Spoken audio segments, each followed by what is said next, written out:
O eu místico. Capítulo 10. Um ato de compromisso. Enquanto eu estava sentado na meditação, estas palavras vieram a mim.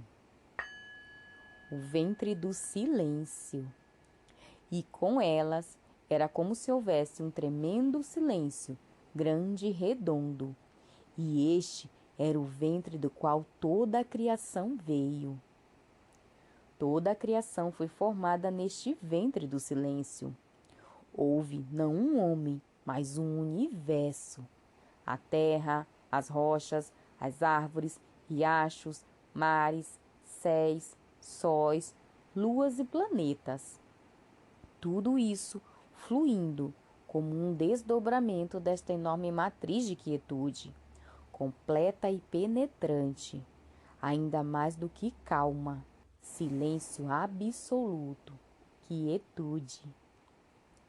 Move-se como se em um ritmo, e este ritmo não só forma, mas sustenta a criação, com tudo no seu devido lugar. Olhando para este universo, você pode ver que existe frio, neve e gelo no norte, e calor no sul. Flores e árvores de uma natureza no norte e de outra no sul. Este ritmo, o ritmo que está fluindo deste silêncio, sustenta lindamente a criação, tudo em sua ordem. Eis que então o homem aparece aqui e ali na face do globo, também mantido por este ritmo que flui dentro de sua consciência. É um fluxo de ritmo que mantém a atividade do corpo, órgãos e suas funções. Tudo parece responder a este ritmo, e todo este ritmo está fluindo para fora desse ventre, em forma de graça, beleza, ordem, paz. A relação entre todas essas formas é harmoniosa. Poderíamos usar a palavra amor, mas não há amor no sentido humano. Há apenas uma naturalidade de paz e contentamento. E este é o ritmo em expressão, o ritmo do universo.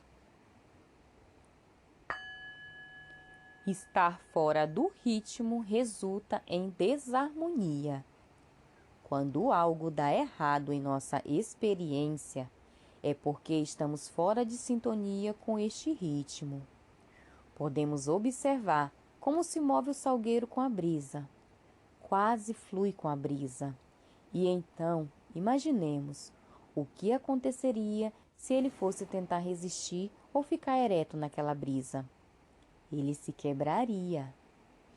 E assim também o homem é quebrado, no momento em que ele se move fora do ritmo, fora do fluxo que o levou à manifestação e expressão.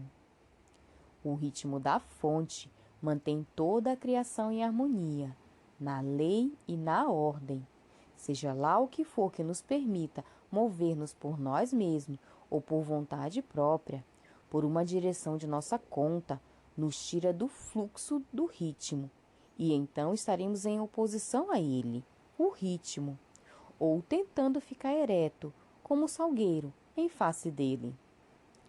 Cada ascenso de discórdia e desarmonia que toca a nossa experiência é uma evidência de que estamos fora de alinhamento ou fora de sintonia com o ritmo do universo. E discórdia e desarmonia vão persistir em nossa experiência, até que, mais uma vez, estejamos espiritualmente e ritmicamente sintonizados. Como retornar ao ritmo? Pode não haver uma possibilidade de explicar, neste momento, por que ou como saímos da sintonia, mas devemos reconhecer que, como raça humana, não somos regidos pelo ritmo do espírito, o ritmo do silêncio. Pode muito bem ser porque insistimos em pensar, insistimos em um caminho por nós mesmos, por nossa vontade, por uma família estritamente nossa, em vez de reconhecermos a unicidade de toda a vida. Bem, poderíamos voltar parcialmente ao ritmo, reconhecendo que há apenas uma família e que somos de uma só família de Deus, unindo-nos assim com os povos de todas as raças, de todas as religiões e de todas as nacionalidades, reconhecendo a paternidade de Deus, e isso, de certa forma, restauraria a harmonia. De outro modo, vemos a sabedoria do dízimo, mas esta prática não deve ser mal interpretada. Esse antigo ensinamento do dízimo não significa que, doando, pudéssemos esperar alguma bênção. Não podemos entrar em qualquer merchandising, negociação ou acordo com Deus, dando a Ele 10% e Ele nos retorna em 90%. Mas pelo dízimo, temos o sentido de reconhecer nosso relacionamento, não meramente a nossa própria carne e sangue, mas reconhecer o nosso relacionamento com toda a humanidade, colocando-nos no ritmo dessa relação. Ao prover para outros, além dos nossos, não estamos meramente reconhecendo intelectualmente uma relação, mas vivendo no ritmo dela. Nós estamos no ritmo do nosso relacionamento com a humanidade, quando, em primeiro lugar, reconhecemos a relação e, em seguida, agimos sobre ela, fazendo alguma coisa como provisão para os outros, fora de nossa própria família de carne e osso, nossa própria família religiosa ou nossa família nacional.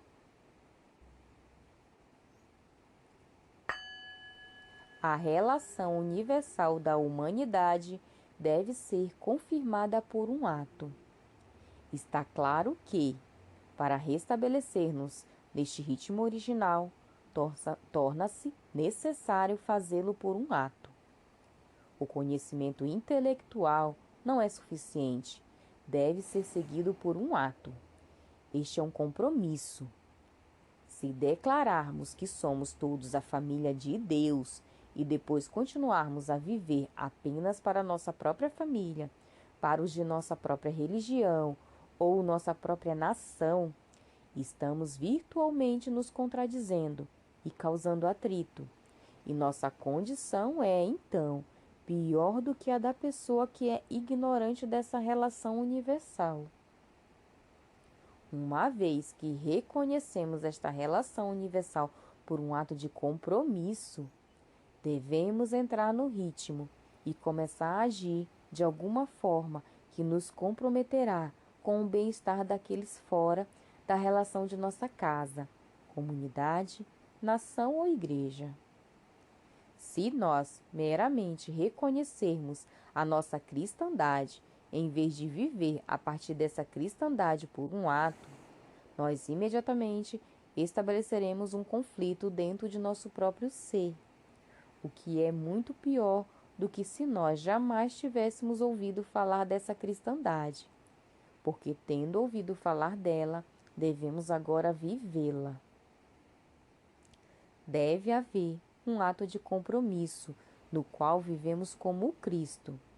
E para compreender isso, podemos tomar exemplos como Gautama, o Buda, e Jesus, o Cristo, e testemunhar a natureza da vida que viveram. Não é que vamos nos igualar à vida deles. Isso, é claro, nunca poderia ser. Cada um de nós é um indivíduo, e nós nos desdobramos individualmente, mas ao menos podemos ver o que se entende por aceitar a cristandade de alguém, e então iniciar a fazer alguma coisa, mesmo que seja muito pouco, até ao menor destes meus irmãos, para que este pouco que fazemos possa continuar a aumentar em alcance, profundidade, amplitude e visão. O reconhecimento da cristandade de nosso companheiro deve ser expresso em ação. Reconhecer a condição cristã de nosso próximo é gerar um ato de compromisso. Não só devo agir a partir do reconhecimento do meu caráter cristão, na medida em que a luz me é dada, Mas no momento em que eu reconheço o Cristo em você, sou então chamado a agir em relação a você, como se você fosse o Cristo. Se eu inclino a cabeça na presença do Mestre, então também devo abaixar a cabeça na presença de todos os que eu conheço.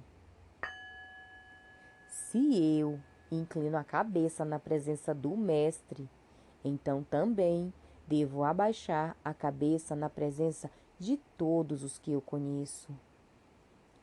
Muitas vezes, os alunos se perguntam se o seu professor espiritual está ciente da natureza ou do grau de seu desdobramento espiritual, ou falta dele. Podem ter certeza de que é tão impossível esconder seu grau de desenvolvimento espiritual do professor quanto seria esconder de Deus, porque há um sinal, e esse sinal é um ato de compromisso. Observando esse sinal, o professor sabe exatamente em que ponto está o desenvolvimento espiritual do aluno.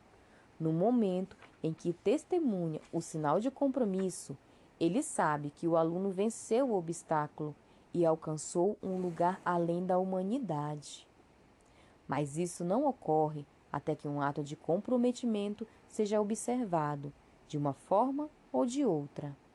Ele não tem que ser observado fisicamente. Mesmo a milhares de quilômetros do aluno, pode-se saber quando o ato de compromisso tiver ocorrido. Nossa consciência individual é o juiz. Isso nos leva a uma parte importante do desdobramento do caminho infinito. Não é difícil convencer uma pessoa de que ela pode fugir com o mal sem ser detectado por Deus. Mas nós poderíamos acabar com todas as prisões da terra se fôssemos corretamente ensinados que ninguém pode fugir com coisa alguma, porque o juiz está mais perto do que a própria respiração. Ele é a verdadeira consciência de cada um. O juiz não age como muitas pessoas acreditam que Deus age, sentado e anotando as boas ações e os malfeitos, pesando-os uns contra os outros, mas age mais como a lei da matemática.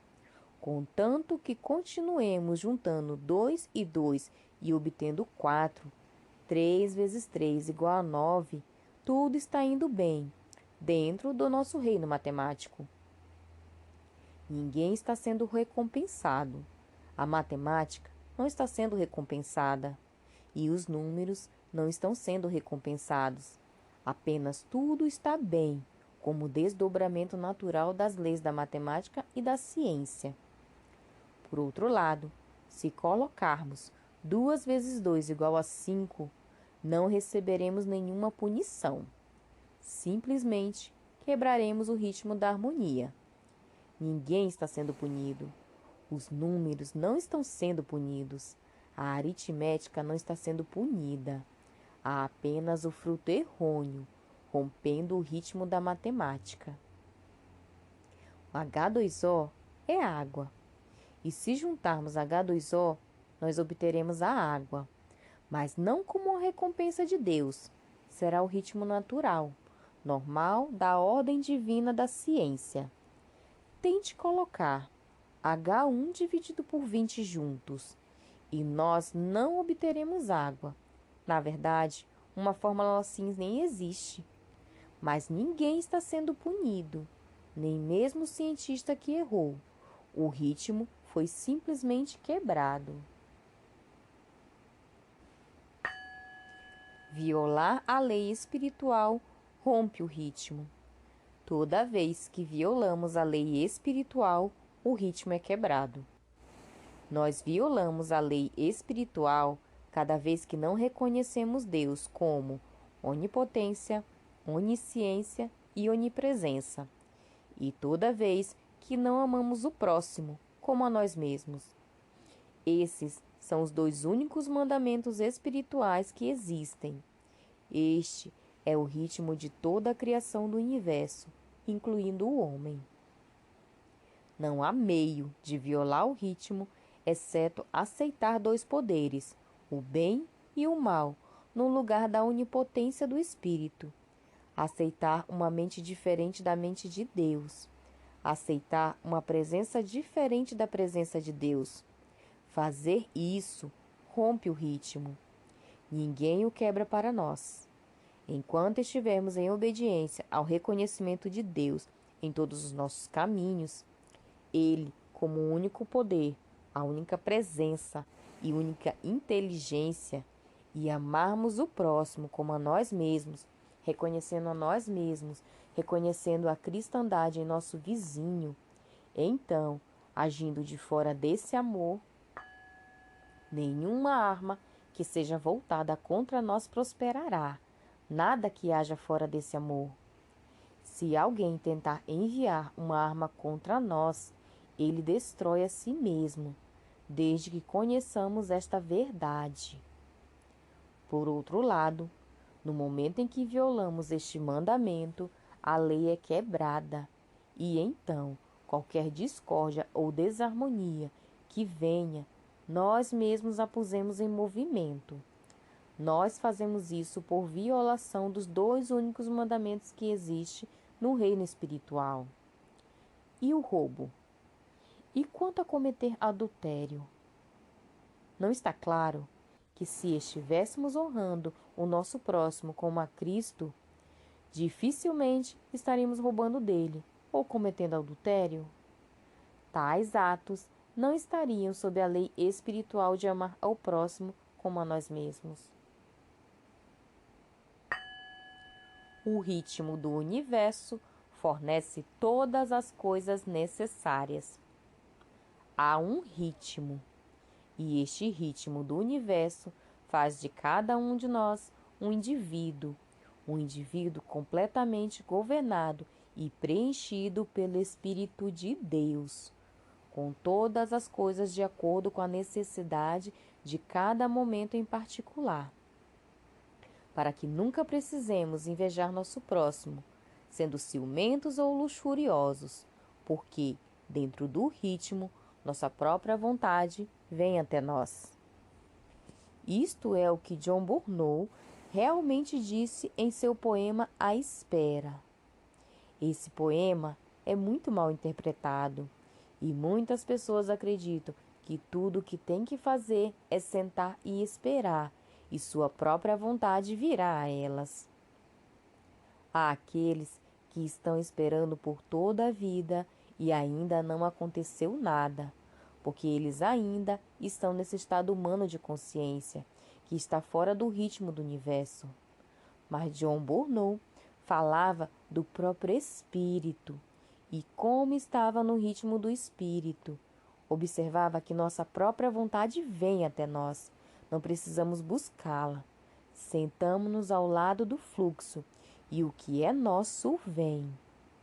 Enquanto estivermos no fluxo de obediência ao supremo amor de Deus, reconhecendo o infinito eu, a consciência infinita como o único poder, a única presença, a única sabedoria, amando o próximo como a nós mesmos, fazendo ao próximo como gostaríamos que fizessem a nós, estaremos vivendo no ritmo. Sentado em silêncio, reconhecendo o eu do meu ser, reconhecendo o onisciente, onipotente e onipresente, esse é o caminho. Este é o modo de restaurar a harmonia, mas ele sempre deve ser acompanhado por um ato de compromisso. O silêncio é o ventre da criação. Devemos ter nossa realização e nosso ato de confiança, mas então não podemos apartar este. Amar a Deus acima de todas as coisas e de amar ao próximo como a ti mesmo, como se fossem dois mandamentos separados. Eles são praticamente duas partes de um mesmo mandamento. Se nós fôssemos reconhecer a Deus, mas sem amar o próximo como a nós mesmos, nossa fórmula não funcionaria. Devemos reconhecer o fluxo desse ritmo a partir do silêncio que entramos, que é o ventre de onde toda a criação flui.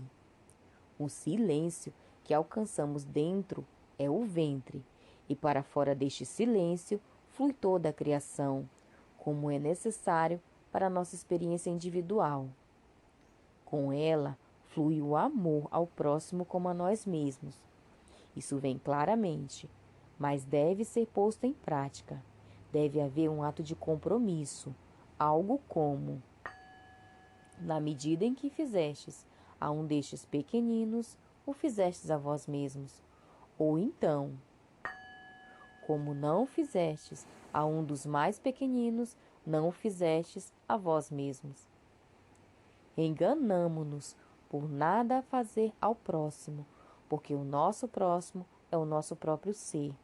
Se nós estamos limitando o nosso próximo aos nossos parentes, compatriotas e religiosos, estamos enganando o nosso ser, porque é somente quando fazemos a outro que o fazemos a nós mesmos. O ritmo do universo é constituído pelo reconhecimento do eu como Deus, onisciência, onipotência, onipresença, e por um ato de compromisso. O amor de nosso próximo como a nós mesmos é um ato de compromisso. Deve haver dedicação e devoção a este princípio, não a pessoas, mas a este princípio. Não deveria haver diferença para nós se os russos obtêm o benefício de nossas benfeitorias, ou os chineses, ou os cubanos.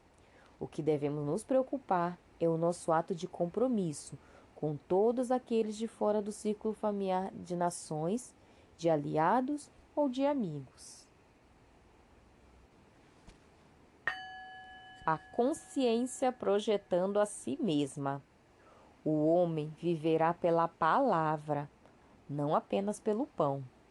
À medida em que recebemos a palavra, fluindo de nossa consciência através do silêncio, e realizamos um ato de compromisso que liga-nos e relaciona-nos a ela, que nos identifica com ela, então saímos do resto do mundo. Nosso mundo é uma emanação do nosso estado de consciência. Quanto mais o nosso estado de consciência se eleva em obediência aos 2 mandamentos, mais alegre, pacífico e harmonioso se torna o mundo criado, porque o mundo criado é uma criação da nossa consciência. Se pudéssemos ver ou sentir por trás da nossa cabeça esta grande consciência projetando a si mesma, e então, se nós não entrássemos em nosso fluxo de pensamento, esta consciência se manifestaria em sua forma e variedade infinitas, e não haveria nenhuma limitação em nosso universo e sua harmonia. É apenas quando, em certa medida, entramos nesse fluxo com o sentido pessoal de eu e meu, que nosso universo é um pouco menos infinito do que ele deveria ser. Você pode acreditar que está seguindo este caminho infinito de vida lendo os livros ou ouvindo as mensagens, mas eu digo que você não está, até que você chegue ao ponto de um ato de compromisso. Você pode acreditar que está sob a lei de Deus, mas eu digo que você não está, até que você traga-se a ela por um ato de compromisso. Você pode acreditar que a graça de Deus vai cuidar de você, e eu digo que não vai, até que você chegue a um ponto de compromisso. A razão da meditação. A partir daí, você pode ver a importância da meditação. Uma meditação que não é para parar o pensamento, não é um acontecimento da consciência, nem um escape do mundo, mas uma meditação em que a escuridão ou o silêncio é tão grande que você pode olhar através dele e ver toda a consciência infinita por trás de você, pronta para em seguida derramar-se em seu ouvido interno e expectante quando você o convida a fala, Senhor, para o seu servo escutar. Você pode quase sentir aquela grande área de consciência atrás de você, empurrando e empurrando, enviando-se para expressar-se através de sua consciência, como sua consciência, como a palavra, como a voz pequena e silenciosa, repetidamente. Eu vim para que todos tenham vida. Eu vim para que você a possa ter. Não pense em sua vida. Eu venho. E então você diz: Ah, é por isso que eu escondi o maná. É por isso que eu tenho a carne que o mundo não conhece. Eu tenho esse eu na profundidade desta quietude interior e escuridão, na profundidade deste útero interior do silêncio. Eis que eu estou aqui. Ficai quietos e sabei que eu sou Deus. Isto é o maná escondido. Esta é a carne que o mundo não conhece. Este é o maná que devo guardar como sagrado e secreto, compartilhando apenas com aqueles que vêm a mim e estão prontos. Não pense por um momento que você pode recorrer a este ritmo do espírito apenas para ter sua vida saudável, rica e sábia. Não há nenhuma provisão para isso no reino espiritual. Você se volta para dentro, para que a palavra de Deus possa fluir através de você para este mundo. Você será cuidado, certamente. O caminho que não supre o viajante não é um caminho para se seguir. Esse caminho nos sustenta, mas não é essa a razão pela qual nós meditamos. A razão pela qual meditamos é para que o reino de Deus possa ser estabelecido na terra, assim como é no céu. Deus não permita que desejemos o reino de Deus na terra para nós sozinhos. Isso seria muito parecido com pessoas que compram abrigos à prova de bombas para sua proteção e depois, com o mundo todo explodido, sairiam e descobririam que elas são as únicas pessoas deixadas na terra. Imagine que tipo de mundo solitário seria para elas, o inferno na terra. Ou seria como as pessoas que estocariam alimentos nos seus abrigos à prova de bombas, e com o mundo destruído, sairiam para constatar que mais ninguém teria comida, exceto elas mesmas. Você consegue imaginá-las capazes de comer uma mordida sequer? Os iluminados, mestres ou servos. Não meditamos para que possamos encontrar a nossa paz, mas para que, através de nós, a paz possa fluir para o mundo. Moisés não recebeu sua iluminação para tornar-se um rei glorioso, mas para que pudesse descer ao vale com o povo hebreu e sofrer com eles, trazendo-os para a liberdade.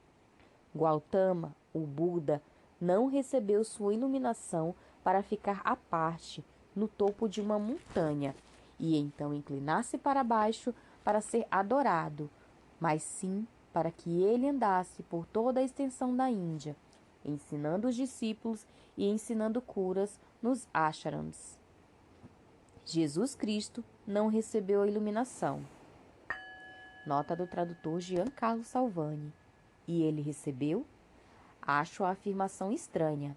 No meu entender, foi iluminado desde sempre, desde o nascimento e desde antes do nascimento, desde sempre, como esclarece o primeiro capítulo do Evangelho de João. Fim da nota do tradutor. E Jesus Cristo não recebeu sua iluminação? Para situar-se além do resto do mundo, para cantar hinos e tocar harpas, enquanto o resto do mundo estaria em escravidão? A ninguém é dado ser iluminado por sua própria causa. Nunca isso aconteceu na história do mundo. E ainda, há milhares e milhares de pessoas que estão buscando iluminação, acreditando que quando a receberem, serão saudáveis, ricas e sábias para sempre, por si mesmas. Não, não tenhamos tais ilusões. E se você está buscando iluminação, você vai recebê-la, desde que você não sonhe com ela, colocando você separado do mundo ou fazendo de você um mestre na terra. A iluminação fará de você um servo. Outras pessoas podem chamá-lo de mestre, mas no coração você estará sorrindo, pois você me chama de mestre, mas eu sei o quanto eu sou um servo. Eu sei até que ponto sou chamado a servir. Todo o resto do mundo parece ser meu mestre. Não, a iluminação não traz títulos ou roupões de fantasia, nem uma vida de paz estabelecida. Traz uma vida de dedicação, de devoção, de serviço.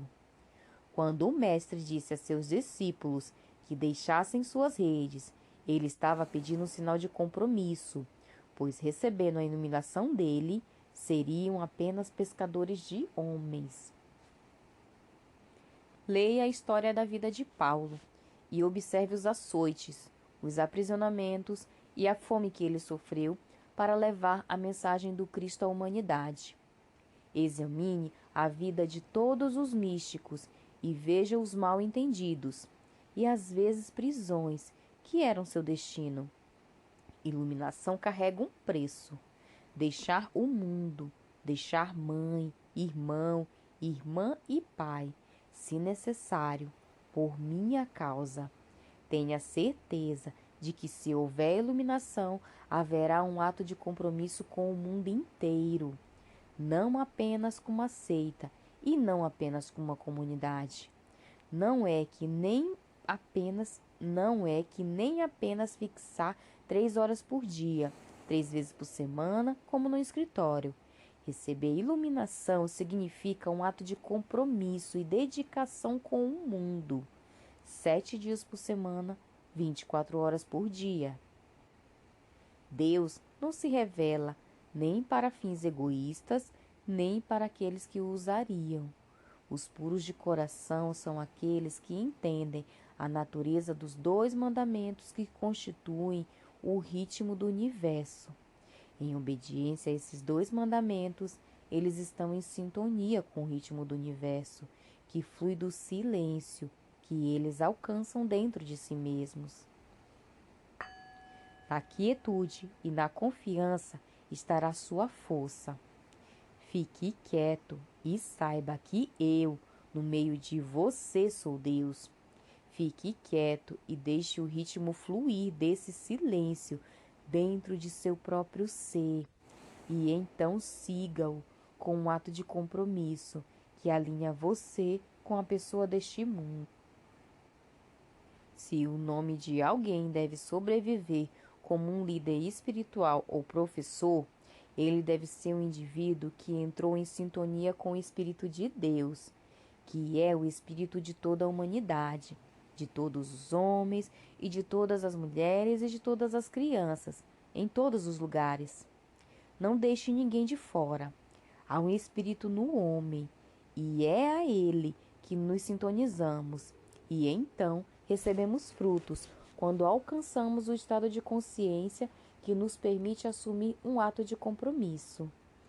Quando temos que deixar nossas redes, vender tudo que temos para comprar a pérola, ou deixar pai e mãe, há um ato de compromisso que nos une com Deus e o homem. Quando temos que deixar nossas redes, vender tudo que temos para comprar a pérola, ou deixar pai e mãe, há um ato de compromisso que nos une com Deus e o homem.